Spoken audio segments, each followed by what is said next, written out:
Armand, I'm doing great. How are you? Good to see Not you. too bad. Yeah, I've been away for what, 3 days or 3 days, and had the pleasure of attending C2. A lot of knowledge, a lot of workshops, some really, really good ideas. So super excited to share some of that stuff today. Well, that's awesome. So that gives me an idea. Let's turn the table. I'm going to be the Oh, interviewer and you're going to okay. be the interviewee. Sounds like a plan. You know what? That's So, great. Well, welcome before we back. dive in, what's going on with you? It's been a busy week getting ready for IMAX. We are looking forward to see you guys and have a deeper conversations and explore opportunities and see what's going on in your work life as well as just catching up. So I'm excited. We have great things getting ready for all those friends and family of the industry that we're going to be seeing. So that has been my week. Lots of work and a lot of emails and the good stuff. The huge, yeah. I do want to add this. One of the things that I mentioned a while back on one of my posts on LinkedIn that we're working on something big. Well, I've been percolating on this a little bit. And what I was thinking about, well, not thinking about, what we are going to do is create an early adopter program for the first 1,000 people that sign up. So the plan is for the first 1,000 people that sign up, get the opportunity to be part of this community. And still in the works, trying to figure out how to add some really, really good way to benefit you in the long run for the people who do sign up on that community. And I think it'll be kind of fun because that'll be a good opportunity for that group that's vetted to be part of the growth of the platform that we're going to put out, and also be part of some of the perks that come with it, part of any special events that we do for the first 1,000 adopters. And I think it'd be kind of fun to see where that goes. Anyways, I'm not going to say any more. Just wanted to hint that. I know I keep throwing in hints, but at IMAX, we are going to be doing a pre-alpha preview for anyone that's made an appointment with us, just to get them interested to see what we're working on behind the scenes. It is going to be launching in March. And I will tell you that anyone that's using a product right now that's, you know, I wish I did it this way. I wish there's a lot of wishes on that list. And the good thing is we took a lot of these wishes and that's what we're building on. I'm a little passionate about this because I'm tired of hearing all the stuff that's out there and it's not working well for the customer. It's not built for the customer. Anyways, come and see it at IMAX is what my call to action is on that one. Yes, we And are. if it's not IMAX, we will be putting out that early adopter program, and it'll be a good opportunity for everyone to see what we're up to, which would be great. Okay, I like to keep these intros to a minute. We're way over that now, so let's get started. Here we go. Let's do it. All right, Anton, what are we So doing? you were into Montreal, and you just mentioned that you had a great time and great learning lessons from it. So tell me, what were some of the takeaways that you took from Montreal? What did you learn? What was the experience? Yeah, absolutely. What was really cool about C2 was the format of the event. Now, they did switch venues this year. The last time I went, it was in its own little tiny island, so to speak. Literally, it was an island, not metaphorically. But this time it was at the Fairmont. And I will tell you, that Fairmont property in Montreal, it is Beautiful. fantastic. It's so modern. And the way it's set up, it's actually really beautiful. And to do a tech conference there or creative conference, it was kind of next level. I'll put some videos in this and you'll see how the stage setup is set up here. Just the layout of just how they're creating engagement through the presentation. It was really cool. Anyways, I'll put a video up right now so you can see it. But some learnings, they have some great workshops. The workshops were fantastic. It really allowed you to collaborate with other attendees as well in a very nice format. I actually want to see how we can incorporate some of those workshop concepts and bringing that to our event community and taking it up to the next level. So you and I, Anton, got some work to do on that one for sure. They had some fantastic speakers. What I am thinking about doing is in the next couple, two or three coffee and chai conversations that we have is bring some of that up to light. So for today, what I do want to share is about your well-being. Like, where that's one of the topics. It was by Jay Shetty. He's an incredible wellness coach. Or it's not a wellness. It's more about being as a spiritual coach, I would say, is where Okay. he's coming from. And some of his thoughts were pretty good and where it's going. So I'll share some of the stuff with you. And, ideally for him, it's all about creating new ideas by reading old books. And that was something Mhm. that was interesting. It's not a history repeats itself to a T, but what it does do is history teaches us new ways to deal with old things that may have happened. So, for Right. example, failure is a great teacher. So for me personally, I've always looked at failure as a failure or mistakes or whatever may happen. Like you made a decision, it didn't go your way. Let's put it that way. It's a great opportunity to learn from, right? And then course correct and be better at it. So a failure isn't like, oh no, it's not, it's a bad thing. It's really a great thing because you're getting an opportunity to learn and progress yourself. You know what I mean? If you change that connotation, sorry, that thought process is pretty good. But here's another thought that he had, which was kind of cool. This is actually a quote that he shared with us from Russell Barkley. He goes, people who need the most love often ask for it in the most unloving ways. Mm-hmm. Right. And That then does make sense.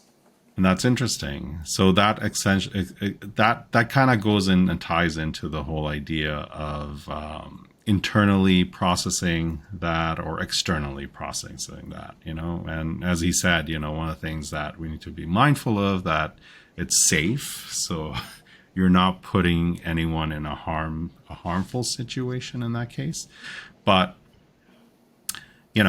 people who need the most love often ask for it in the most unloving ways. So when someone is in a not good state or coming at you aggressively or is having a bad day or whatnot, just know that they are asking you because they trust you or they're emotional with you. They're a little bit more open and then helping that person out.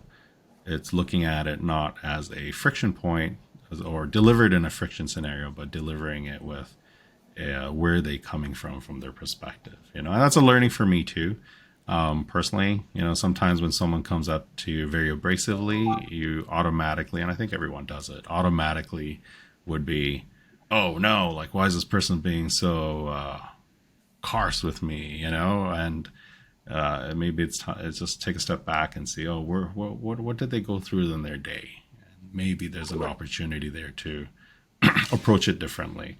And we go through that with customers as well, like they're going through so much stuff on their plate in a day, like it's a Oh, I lot agree. of work, and we're just a little piece of the puzzle. So if we can support them and look at it from their perspective, and hopefully they see it from our perspective as well, that we can meet in the middle in that scenario. So, And I cannot agree more with you because also we don't know, as you mentioned before, what is the backstory or if they're introverted or if they are someone who's very shy. So for some people, when they're looking for support, love, or any kind of nurturing moment, they don't know better. So we have to be very mindful and understand in how to approach it. It's not that it's just being rude or they are mean spirited. It's just like they don't know better. So they're crying for help, and we just need to be attentive and alert and say, okay, what's the matter? What can we do together and help them? yeah, That's and I important. think with that, Anton, it's a good thought that internally you're also being truthful in your delivery, right? And being Right. pure in that thought process. So your inner self is clean. It's a clean house. You have nothing negative that's being projected to that other person. You're just sort of being true to what it is. You're being factual. Hey, this is ABC. You know, I understand where you're coming from, and maybe D can help you out. Like, pretty much, you know. Anyway, it's not as simple as that, but that's the idea. Another analogy that was kind of cool is your inner soul, keeping your inner soul clean, right? So when you have your house, you know, you keep it clean. I like to keep our house clean as well, not because I'm going to have guests coming over and then it's all clean, spick and span for them. It's just clean all the time. So, like, if your soul is clean like that, then you know you're setting a level automatically that you're projecting from you that you're clean. The analogy that he shared was like, oh, if someone is not clean at their house, do you mess up your house internally to align with what they are? You're not going to do that, right? Yeah. So that was something interesting there as well. But a clean soul always helps project that clean energy out there as well, which is really good. I cannot agree more. For me, for example, I like to have my house tidy and clean. It's because it's in my head. I like to keep everything organized. Otherwise, for me, chaos is just that, chaos. And then, but you have to understand each personality based upon their style and their lives. And we can never expect that they do the same as we do No. because each each and every one of us is completely different. And we love them just the way they are and for whom they are. Period. No, I love it. So, you know, here's another thought. So, in that context, words are also powerful, for example. I mean, context, but not contextual to it. But words are so powerful. So, for example, if you are clean and you're not clean, but like, you know, your soul is clean, you're feeling good about yourself, Mm-hmm. that's what this is about. Then the words that you're projecting out there are positive. You know, they're helpful, they're loving. And the more we start doing that, it's great. Like for me, and for example, when I take my drive from, and this is unrelated to the event, but just a personal thing, going from home to work in the morning, I literally go through a process of thanking the universe, you know, thanking God, thanking Bhagwan, that's, you know, the Hindu side of things, and just being extremely positive and grateful that I live another day. I'm here to serve and make a difference in people's world, people at our office, people in our community, people, our customers. And that's the notion that we start with. And that immediately for me kicks it off in a positive mindset off the gate. You know, now imagine if you get up and then you're like, oh man, I had bad sleep, or I'm gonna have just a negative tone, right? You already Yeah. started at negative 100, so you have a long way to go to get caught up to 100. You know, so that's something to keep in mind. So that essentially what I'm leaning to is something that you shared is to when we're talking about service and serving is, well, let me ask you, what does service to others mean to you? To me, it is more so about how can I help you? How can I actually bring something positive to you? How can I be of assistance? How can I be a support? How can I be your right hand, your wingman? You name it. Someone who is there that you know is there. You might not need me today, but you might need me tomorrow, or vice versa. It always has to be an equal balance in everything because you can not always can be one-sided. You have to always keep Yeah. it flowing both ways. But it's more about support than anything else, for sure. So building on that, wouldn't you?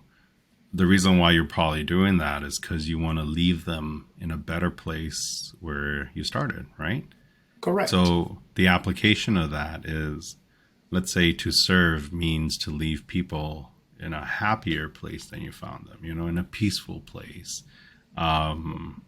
And that's what we should strive for. And that doesn't just apply to like, oh, someone's having a bad day, let's help them out.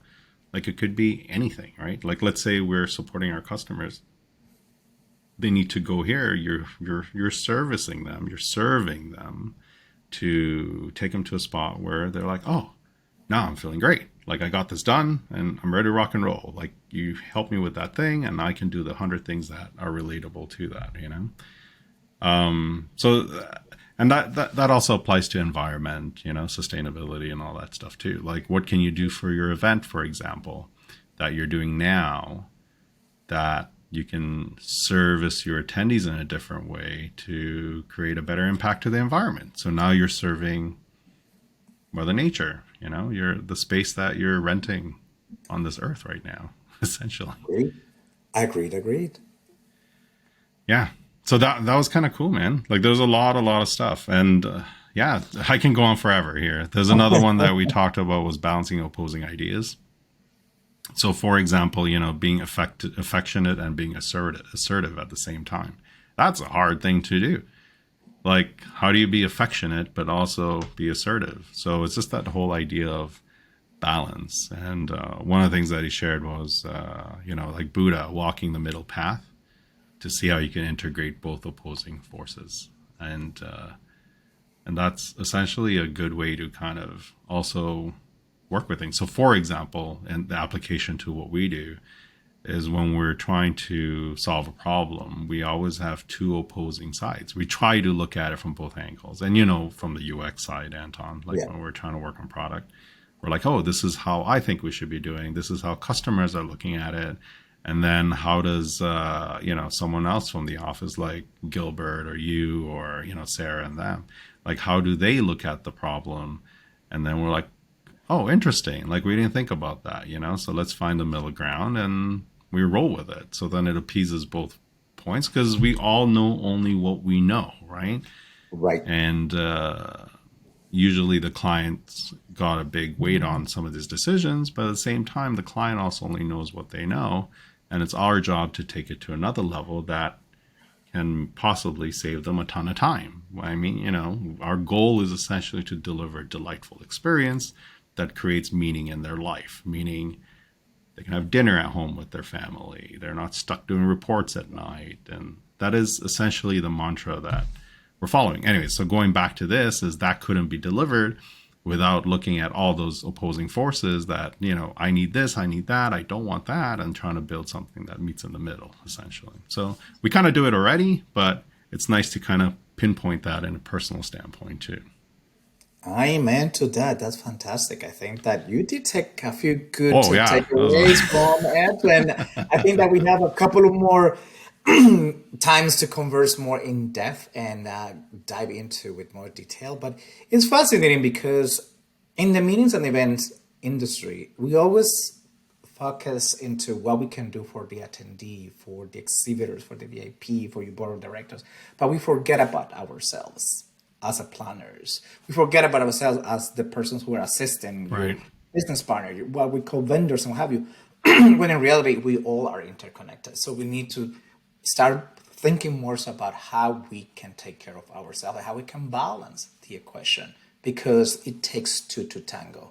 It never takes just one. So that's 100%. fantastic. Good for you, Dan, and thank you for sharing that. That's amazing. That's really good things to think about when you listen to us, and you know, Well, make I the best mean, of your life. Yeah, the whole goal for this podcast, I believe, is not just product, right? Like, I mean, we don't want it to be just product. It's all about the stuff that we're going throughout the week, highlights, lowlights, and whatnot, you know? So one of the things I think we should start adding on this podcast, which would be really fantastic for everybody, is even because it seems like we're going to hit Thursdays as our delivery date on these, or Friday, essentially end of the week. So with that in mind, there's definitely things that we can share, like, you know, 3 things that we learned that can help out and whatnot, you know? So actually, I know we want to try and keep this short again, but a couple of quick 2 things. Number 1 is every day, every 3 to 4 days, you know, this is a Steve Jobs thing, actually. So a habit for every 3 to 4 days in his life that he does is you look at yourself in the mirror and then you ask yourself, am I becoming who I want to become? And am I becoming through everything I do the person I want to be? And if you ask yourself that every 3 to 4 days, it kind of keeps you in check. Like, are you your true self? Are you doing everything you can to better yourself? So putting my personal self out there, I'm trying to be as fit and healthy as I could be. It's a struggle. Like, I have a really weird relationship with food, right? And that is one of the things that I need to start doing, is looking at myself in the mirror and just say, hey, is that pasta going to help me be the best person I need to be? Is that high octane fuel that needs to go in my system, or low grade fuel that just makes me feel good for a short period of time? And that's my struggle. But anyways, I'll leave with that. And that's it. Wow, today was heavy, eh? But you know what? It's good things to think about, because, as I said before, we forget about ourselves, and you just brought some things that we need to really be looking into. And what Steve Jobs always said, I think is very crucial, because how many of us are doing something that we don't want to do? How many of us are doing something that we don't Right. aspire to do? How many of us are doing things that they wish could do differently, but they don't take that moment to think about it and take the next step? So it's all Oof. about taking one day, one little step at a time. As my grandma said to me, you need to learn how to crawl before you walk, because if you run, you're gonna trip and fall, and it's gonna hurt you. And I'm like, true to that. Yeah. Yeah. Alrighty, well, All right. thank you Well, guys. be Thank you, kind Don. to everybody. Be sweet. And just know that what you have in you as a feeling needs to be projected outside positively, because words have more impact than you may not know. And that's a reminder for myself included, and everybody else as well. Same here. And live and enjoy your life, because we live once. They say we come back time and time again. I don't remember my previous one, so let's just do the best that we can with the one that we That's have. it. All right. Exactly. Awesome. All right, guys, have a great one. Thank you so much.